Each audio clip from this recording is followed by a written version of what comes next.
Hi, I'm Jennifer Howard with the Archive of American Television. Today is May 31st, 2006, and it is my great pleasure to be interviewing Rick Berman in his office on the Paramount Pictures lot in Los Angeles, California. All right, we're on camera. Thank you so much for taking the time to sit down with us today. You're very welcome. We usually start the interview with about 10 minutes or so of some early years and influences. So the first question we'd like to ask is, what was your name at birth?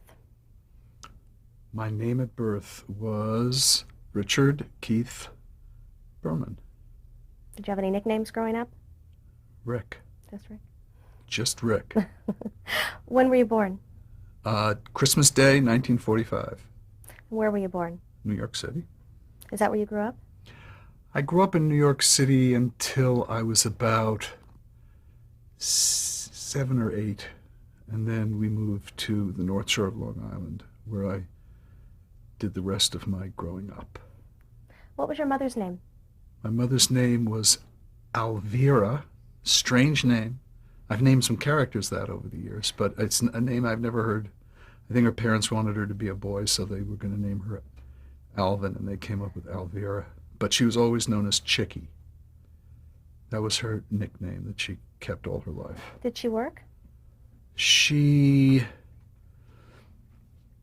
did a lot of volunteer work, mostly librarian-type volunteer work. She was a voracious reader.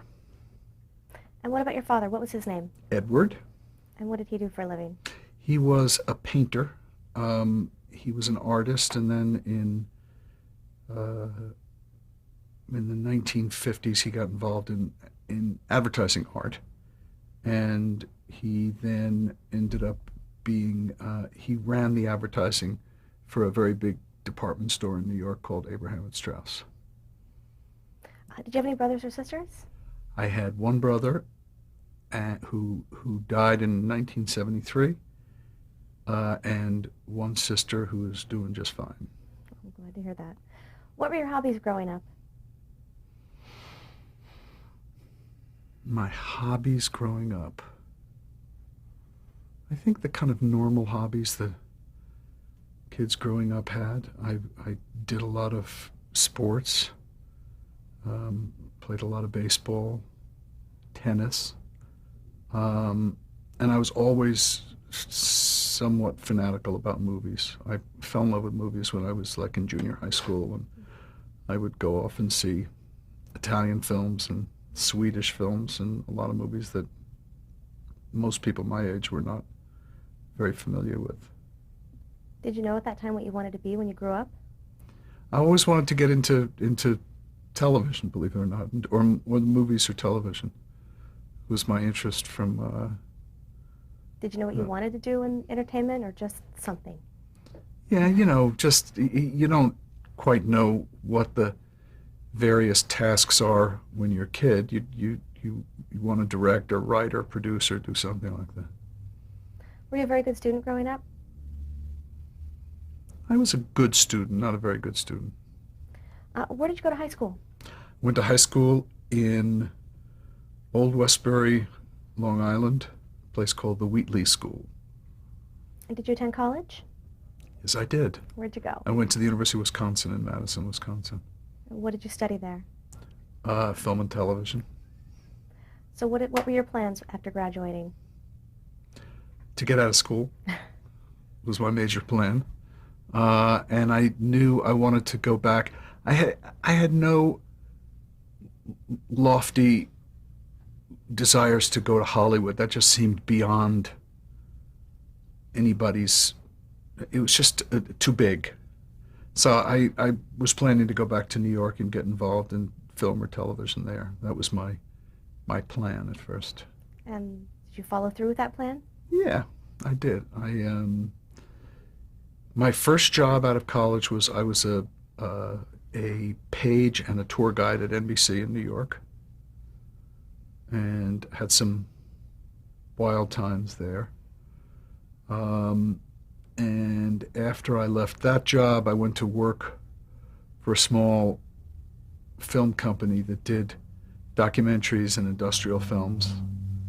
And that was a really terrific experience for me, because I learned it was a small non-union film company, and I learned to do everything. I learned to load magazines. I learned editing. I learned sound work. I learned everything about film because I was the guy who had to do it all. Well, I know in the 1970s you were doing quite a bit of work as an independent producer. What other types of projects did you work on?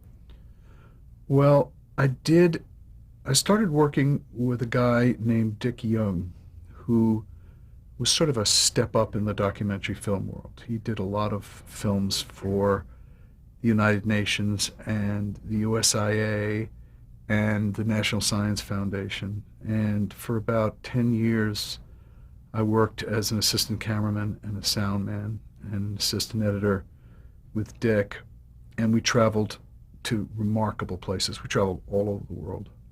And during that period, I was, I think, in 81 different countries in Europe and Africa, Asia and South America. It was a great time.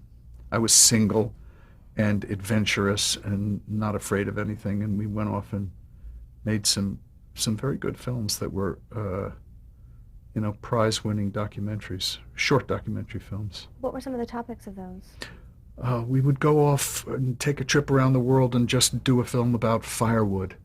We would do a film about water, and we would go to the middle of the Sahara Desert, in the middle of the deserts in South America and in India, and it was an amazing experience. Were these documentaries ever shown anywhere? They were shown. I don't think they were shown on television. Some of them were, but they were used by the United Nations for all kinds of purposes. Both the United Nations and the United Nations Environment Council. Well, in the late 70s, you're credited for the series The Big Blue Marble. What was that series, and what did you do for that show? Well, one of the people who I had worked with earlier, a film named Bob Weimer, was working as the head of film unit for ITT in New York City.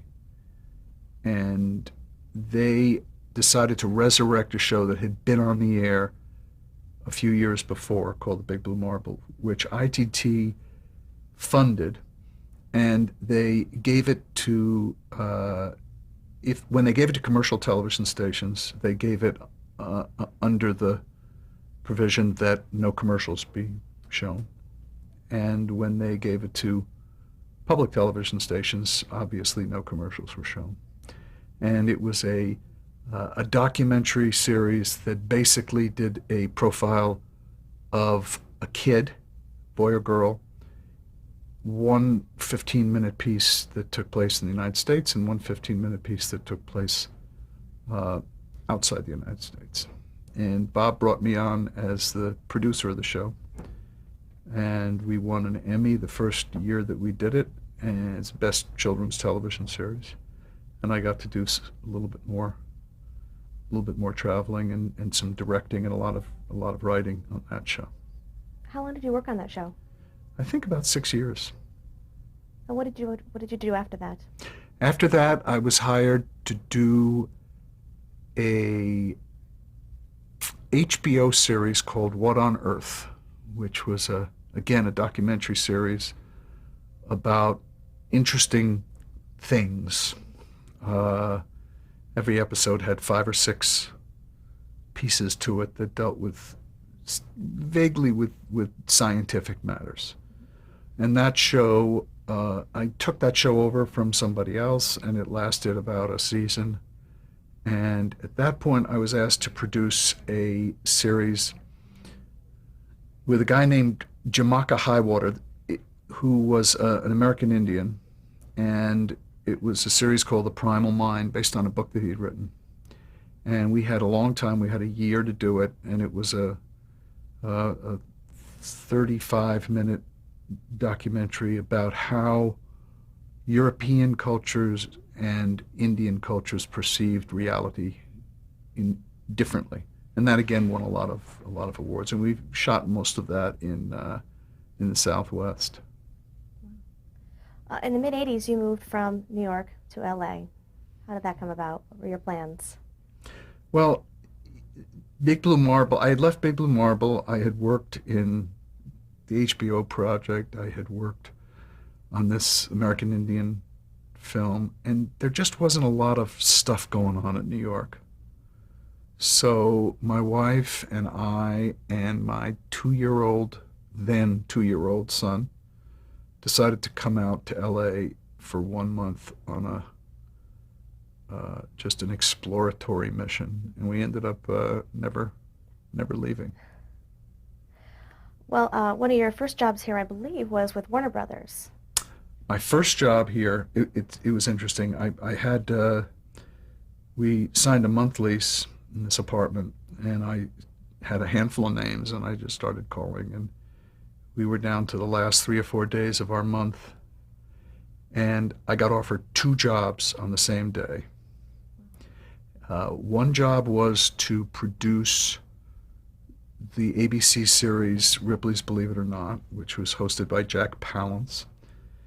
And the other job was to be director of drama development at Warner Brothers Television. And I didn't even know what that meant, but it was a really great interview, and they were interested. And I wasn't quite sure which one to take, so I took both jobs. And the main reason was that the people at Warner Brothers still needed to do some contract negotiating and this and that, so I didn't really have that one nailed down. So I felt so badly. It was like the first day of work at ABC, and I was going in and I was meeting all the people. There was a huge staff there. One of the producers had left. And the guy who ran the show was a fellow named Mel Stewart, and he was very nice to me. And um, they told me at lunchtime to come over to Warner Brothers to sign the contract. And one show was the ABC show was in town, and the Warner Brothers job was in Burbank, and I ended up going over the hill, and it took me 45 minutes to get there, and then I had to wait. And I remember getting a call asking where the hell I was, because I had been, it was my first day, and I was gone for 2.5 hours for lunch. Um, but I signed the contract at Warner Brothers, and then I went back to see this guy Mel Stewart, and he called me into his office, and I went in, and Jack Palance was sitting in his office. Now, Jack Palance is a very intimidating guy, and I I was resigning after one day, but they were both very sweet. It worked out. Oh, I'm glad to hear that. So what exactly did you do then for Warner Brothers TV? What did that job mean, Director of Drama Development? Well, it was something I had to find out. I mean, living in New York and working in documentaries and things, you don't understand what the difference between current programming and development. These don't make any sense to you. You have to figure it all out. And my job was to work with the woman who was the vice president of drama development, a woman named Cindy Dunn. And our job was to meet with writers and to take pitches and to then bring those writers into any one of the three networks and try to get script commitments for shows. And I learned how to do that. And then about 4 months later, I got fired. Uh-oh. What Uh-oh happened? is right. It turned out that it was a bad time for Warner Brothers. They had just had a big financial problem that had to do with the early video game Atari, and there was a big, I don't know whether it was a scandal or whatever, but they were in trouble for a little while, and they just asked that they cut back on staff, and they just decided that everybody who had signed a deal who had come aboard within the last year, it was a goodbye time. So here I was. I just bought a house. My wife was pregnant with our second kid, and I was let go. And I spent the next 3 weeks. Luckily, I'd made some contacts during the course of that period, and I spent the next 3 weeks And I ended up getting offered three separate jobs. One job was at MGM, where a friend of mine named Tony Jonas was leaving, and they, I was going to go in there and work in I think it was a current programming job. And one of the jobs was for Universal, and that was a current programming job. And the third was at Paramount, which also was a current programming job. And Universal seemed a little stodgy for me. They had kind of like hunting etchings up in all the offices, and everybody wore ties. And it was funny because I would have worked with this guy, Dick Lindheim, who I got to know very well in later years.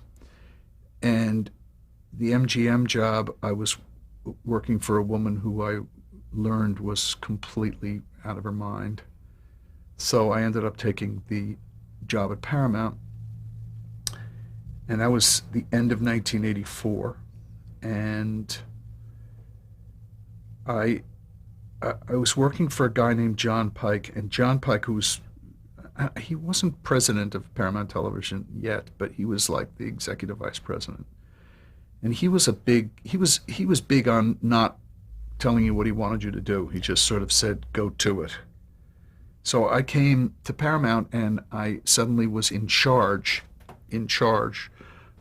from a creative writing overseeing sense of all the current programming, which included Cheers and Family Ties and Webster and MacGyver and a show called Call to Glory and two miniseries that were in production, one called Wallenberg and one called Space.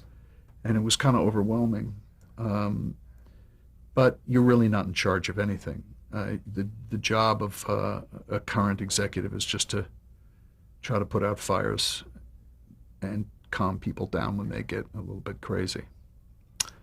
But I continued doing that, and then I got promoted to vice president in charge of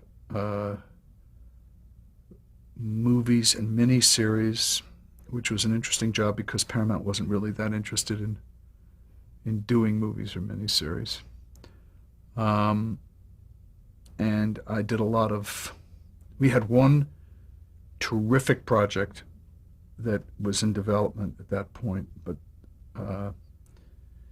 it was a remake of The Rose Tattoo that that Francis Coppola wanted to do with Sophia Loren and Burt Reynolds in the two lead roles. And it was a time where Burt Reynolds was really hot. And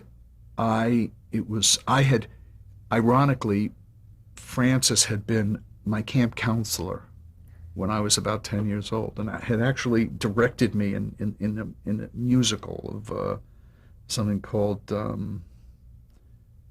don't even remember, but it had the song Buckle Down Wind Saki in it.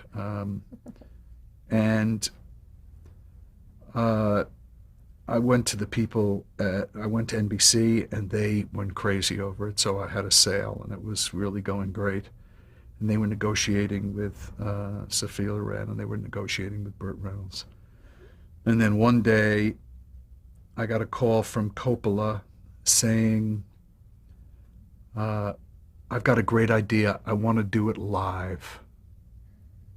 And that was the death knell of that project. NBC said, no, no way. So that kind of died. And then into my job description was thrown the title of Special Projects, which meant absolutely nothing. But it turned out to mean a great deal, because the word had come down that Gene Roddenberry had finally agreed to do another Star Trek series. They had been trying for years to get Roddenberry to do another series, because it was now 1985, 80, maybe it was 86 at this point.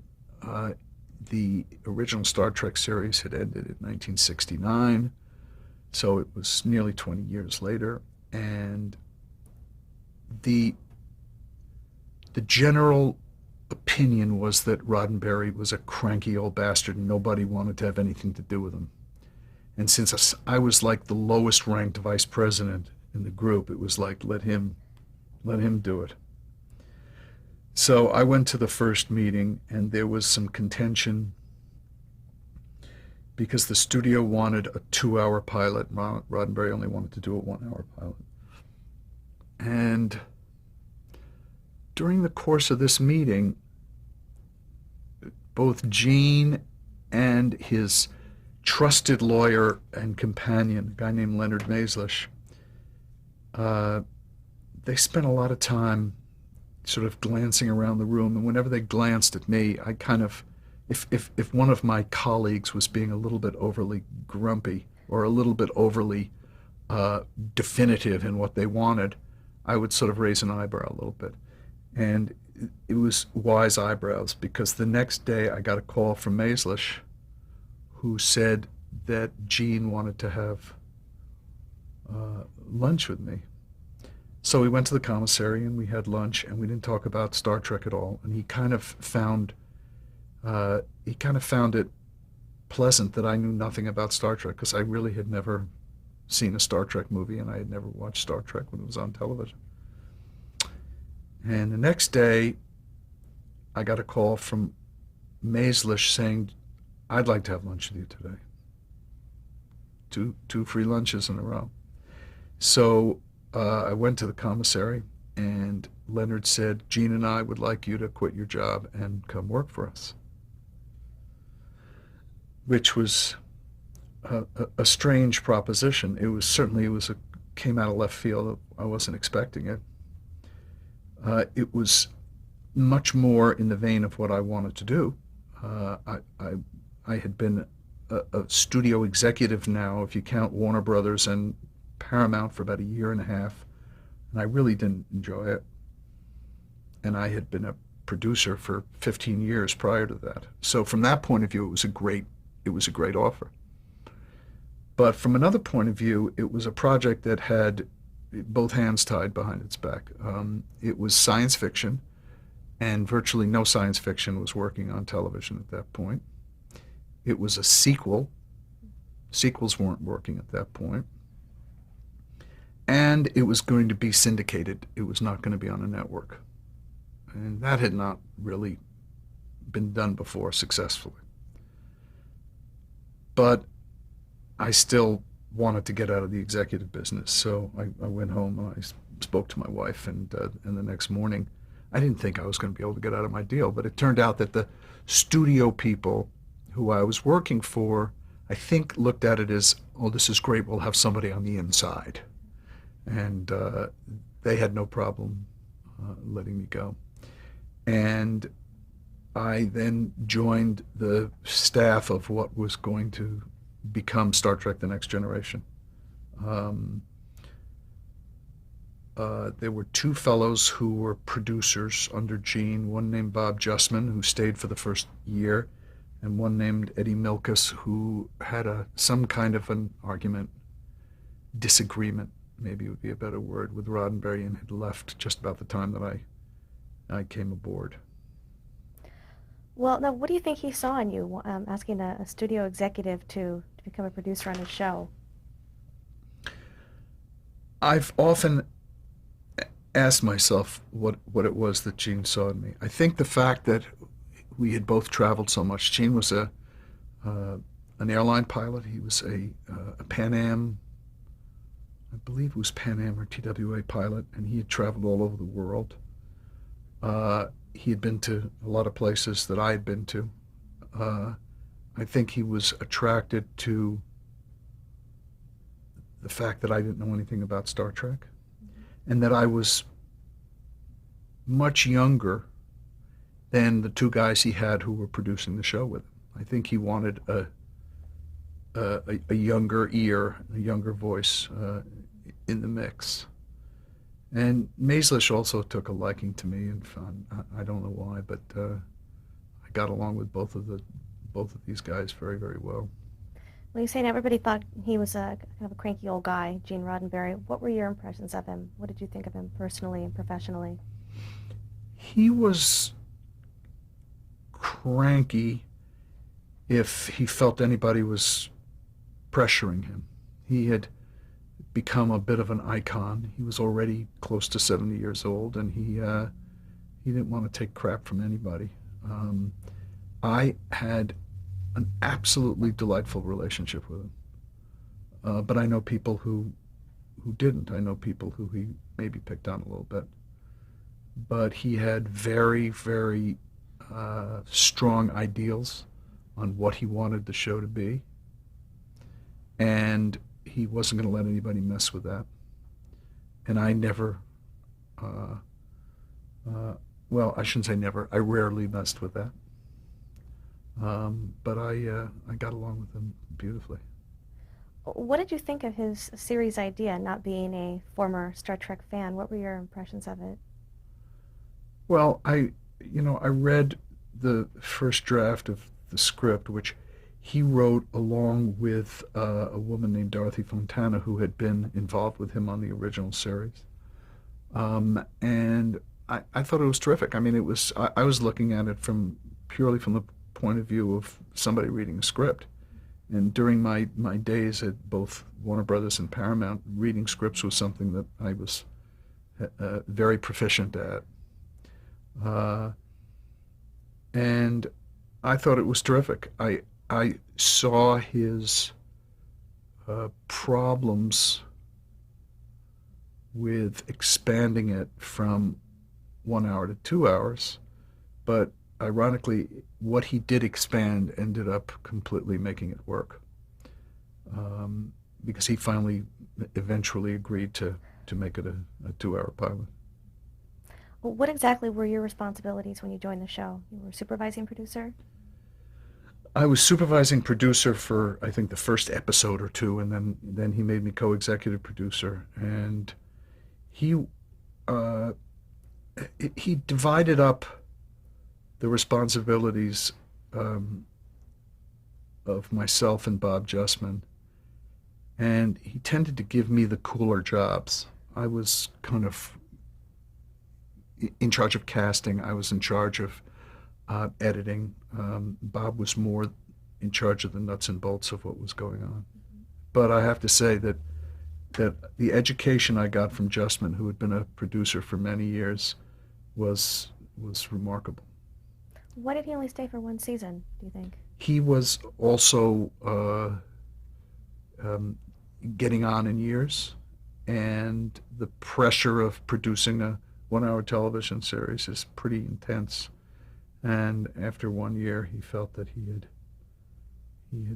done enough. Hmm. You also mentioned Dorothy Fontana. Did she stay on as a writer? She stayed on as a writer for part of the first season, and then I'm not quite sure, but I think there was a falling out of sorts with her and Gene as well. There were a lot of falling outs involved in those years. All right, let's stop right there and change the tape. Okay.